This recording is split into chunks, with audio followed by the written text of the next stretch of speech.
السلام عليكم ورحمة الله وبركاته، وأهلا بيكم في فيديو جديد على القناة. أنا أحمد عباس، وفي الفيديو ده بما إن الأسبوع المرة دي كان طويل، فأنا حسيت إن أنا مش قادر أعمل مغامرات طويلة أو أروح أماكن بعيدة أو أعمل بلاننج كتير يعني. فقررت إن أنا يوم السبت ده هنزل جاردن قريبة من المكان اللي أنا ساكن فيه. لكن الجاردن دي أنا بحبها قوي لأن هي بتلخص إيه أحلى حاجات في بورنموث. بورنموث للي ما يعرفش، احنا قلنا قبل كده ان هي تاون مش سيتي، وكان في فيديو كنت اتكلمت مع واحده زميلتي فيه وشرحت لي الفرق ما بين ايه التاون وايه السيتي. هحط لك لينك فوق هنا دي. لكن جنرالي هي من المدن اللي معروفه هنا، وهي معروفه هنا في انجلترا لان هي فيها جامعتين كبار، غير ان هي بورنموث بتعتبر من اقدم المواني اللي كانت موجوده هنا في انجلترا. فمكانها على الخريطة عشان تتخيل يعني مكانها فين بالظبط. تخيل لندن مكانها فين، انزل تحت لحد ما توصل للساحل، وبعد كده امشي شمال. عشان كده هي في حتة اسمها واسكس، ناحية الوست بتاع انجلترا. و I think it's a very special place. والجاردن دي احنا هنشوفها وهيوصل لكم باذن الله. ليه؟ انا شايف ان هي من الاماكن سبيشال جدا في انجلترا. يلا بينا نبتدي الوك بتاعنا النهارده، ونروح على ماي سبيشال جاردن. طبعا دي كلها حتى ريزيدنشال اريا. هنا في كافيه اهو، بس هي جنرالي الحته دي ريزيدنشال اريا. دي اسمها الجاردن اللي احنا داخلينها اسمها تروبيكال جاردنز. وخلينا نقول مبدئيا كده، رغم ان هي اسمها تروبيكال جاردنز لكن انا بقول لك هي لا تمت صله لاي حاجه تروبيكال. هم حاطين شويه نخل كده، وهو بالنسبه له ده التروبيكال جاردنز. المكان جميل وفيه خضار حلو وكل حاجه، لكن مش عشان هي اسمها تروبيكال جاردن فهو ده السبب ان هي مفضله بالنسبه لي. هندخل دلوقتي وهوريك ليه انا بحب المكان ده بالذات.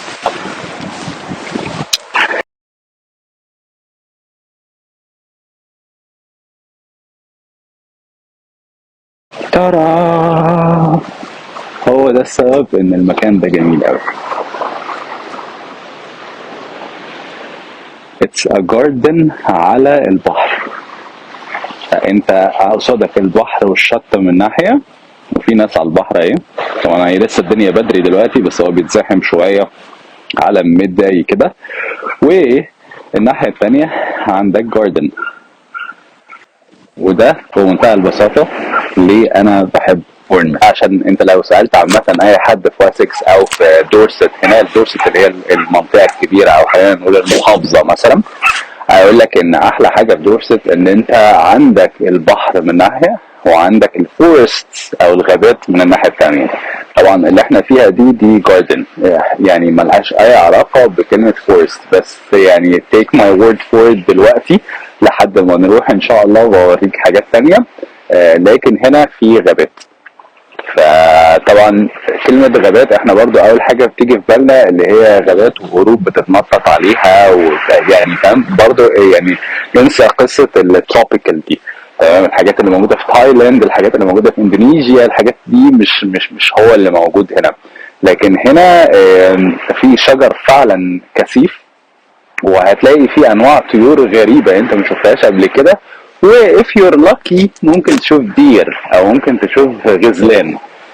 وانا شفتها مره وكان واحد من الايام الجميله جدا بالنسبه لي، لكن كان اول مره اشوف يعني غزاله في البريه بجد بقى، فاهم؟ ف it was so nice يعني. احنا هنرجع للمكان ده تاني علشان ده مكان قعدتي المفضل. انت بتحس ان انت قاعد في كاسل هنا شويه، فاهم؟ ومعزول خالص يعني، فاهم؟ لكن خلينا برضه عشان نبقى خدنا جوله سريعه، ناخد جوله في التروبيكال جاردن دي ونتفرج على الحاجات اللي موجوده فيها. طبعا خلي بالك احنا في الشتاء دلوقتي، فطبعا يعني الزرع رغم انه جميل لكن مش في احسن حالاته. يعني الحاجات دي كلها وقت الربيع احسن وقت تيجي فيها، غير ان هنا هتلاقي هم في نباتات زارعينها هيقول لك سبيشال ساينتفك انترست، معرفش هم بياخدوا منها عينات مش عارف ايه، حاجات زي كده يعني، فاهم؟ اهو هذه مثال اهو اللي بقول لك عليه. قال لك ايه؟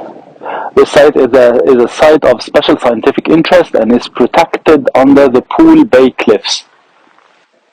انا ما اعرفش انهي زرعه بالظبط اللي هم بيتكلموا عليها، بس ادي نخله هي يعني، فاهم؟ فده يعني بالنسبه لهنا ده اسمه تروبيكال كده.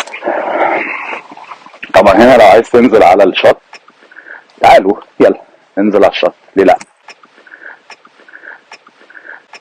حاجه برضو من ضمن الحاجات اللي معروفه هنا قوي في بورنموث، البيتش هاتس اللي انتوا شايفينها هناك دي بتبقى بالوان كتيره زي ما انتوا شايفين كده. ده هو كده مفيش تنوع في الالوان، في حاجات بيبقى الوانها رهيبه تحس ان انت قصاد لوحه فنيه يعني. فدي من الحاجات اللي معروفه قوي هنا، لان اول بيتش هاتس اتعملت في انجلترا كانت اتعملت في بورنموث هنا.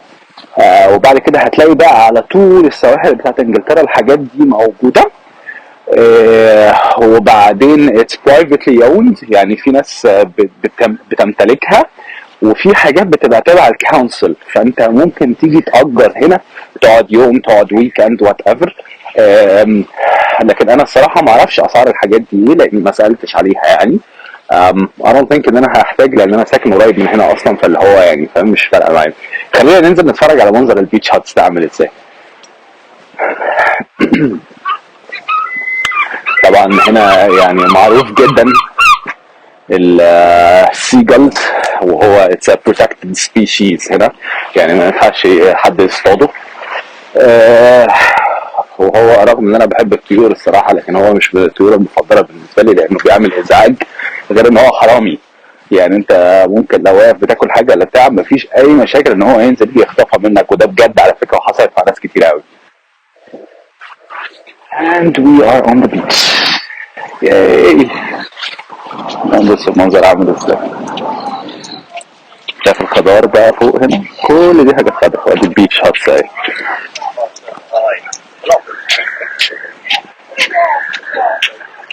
طبعا اتكلمنا في فيديو قبل كده ان الكلاب هنا جزء كبير جدا من حياتهم، وهي حاجه جميله قوي الصراحه، يعني هتشوف كلاب جميله قوي هنا. لكن البودل ده من اكتر الحاجات اللي هتبقى موجوده، هتلاقي الكلب الجاي ده نتفرج عليه، في واحد او تاني. طيب نتمشى شويه.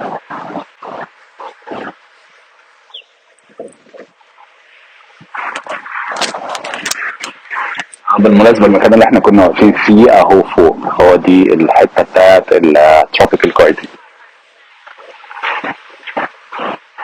طبعا واحده من الحاجات اللي المفروض انا بعملها وانا ما بعملهاش لحد دلوقتي، يعني كل ما باجي هنا بتضايق الصراحه، يعني ان انا يعني انا من فتره طويله قوي كنت رانر، او كنت بحب اجري كتير. المكان هنا المنظر الممشى ده لما اشوفه اللي هو مشجع جدا، اللي هو يعني اي حد المفروض يجري. لكن لما تشوف حاجه في الفيديو غير لما تيجي وتقعد. واحده من ضمن التشالنجز اللي موجوده هنا كتير، ان الجو في معظم الاوقات ما بيبقاش بيسمح، بيبقى عنيف جدا يعني. من ناحيه البرد بيبقى رهيب، والهواء بيبقى قوي جدا. فايتس نوت ايزي دايما ان انت تيجي وتنزل وبتاع. غير ان انت هنا يعني برضه من ضمن الحاجات اللي لسه ما طلعش حل الصراحه، موضوع اللوكرز. تبقى جاي، يعني انا ببقى جاي معايا مثلا باك باك ولا بتاع، فاهم؟ فاللي هو طب هسيب الحاجات دي فين؟ فمفيش لوكرز اكتشفتها هنا لحد دلوقتي، فدي من ضمن الحاجات اللي عايز ابص عليها، يمكن الاقيها، ويمكن انا لو لقيتها هتحل مشكله كبيره بالنسبه لي. يلا خلينا نرجع نكمل تمشي.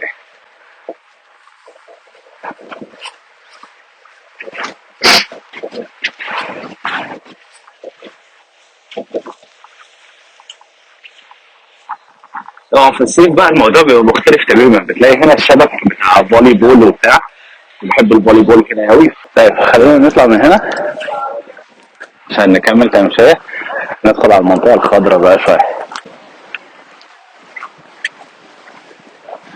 منظر الخضار ده جميل.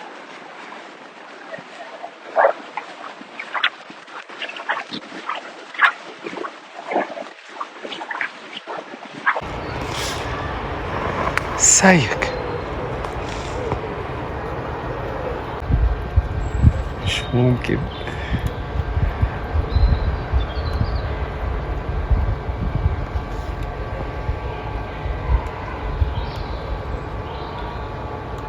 You are so beautiful. ايه القمر ده؟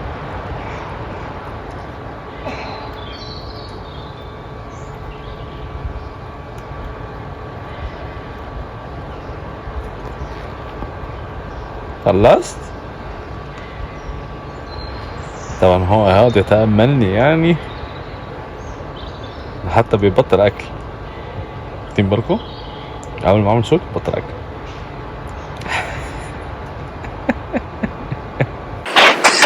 طيب انا رجعت على مكاني المفضل، على البنش المفضل بالنسبه لي. اقعد هنا. الشمس طلعت شويه، يعني ما نقدرش نقول ان هي طلعت قوي، بس يعني ليها ريفلكشن كده على المايه شكله ظريف قوي. واكشلي في بني ادم واحد في المايه، فانا مش متخيل هو في المايه ازاي الصراحه، بس يعني هو في المايه دلوقتي، نتمنى ان هو يطلع سليم ان شاء الله. المهم انا بقى هامباك الشنطه بتاعتي واطلع القهوه بتاعتي علشان اشربها. اخر حاجه حابب اقولها في الفيديو ده ان احنا شفنا مقتطفات لحاجات جميله، من اول البيتش هاتس للزرع لكل الكلام ده، لكن مش دي الحاجه اللي بتأثرني الصراحه. الحاجه اللي بتأثرني ان ازاي الحاجات دي كلها راكبه على بعضيها وعايشه مع بعضيها في هارموني جميل جدا يعني. ده مش هتقدر تشوفه من خلال تصويري، لكن هتقدر تشوفه من خلال البرسبكتيف اللي انا عايز اخليك تشوف الشط بتاع بورنموث منه. فانا هقدر ريلاكس هنا، وانتوا هتروحوا في رحله موفقه ان شاء الله وترجعوا بالف سلامه. يلا سلام.